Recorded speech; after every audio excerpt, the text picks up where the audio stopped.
In this demo, we'll cover an overview of the terminals in the Power Master VFD. Let's start with the terminal on the right, which connects the Modbus communication wires from the greenBOX control unit. The wire order is the same as in the greenBOX. From left to right, we have the red wire for plus 24 volts DC, the black wire for minus 24 volts DC, and the blue wire in the middle, which is for Modbus A. Next is the white wire for Modbus B, and finally the last wire is for shielding. Note, if the shielding is connected here, it should not be connected at the greenBOX. Ideally, it should only be connected at the greenBOX terminal.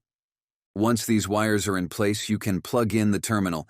Now moving to the middle terminal, this one is for the dust collector's PLC and handles the start-stop function of the collector. The first pair of wires, black and white, are for the start function.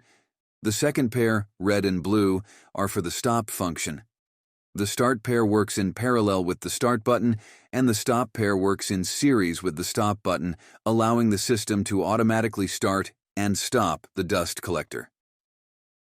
Lastly, the final terminal is reserved for customer safety devices, which will shut down the dust collector if a problem arises.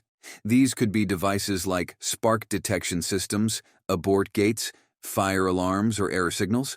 It supports 4 inputs, 3 optional and 1 mandatory. This mandatory input is the enable signal, which tells the VFD that the collector is running safely, and that completes the overview of the wiring and terminals in the Power Master VFD.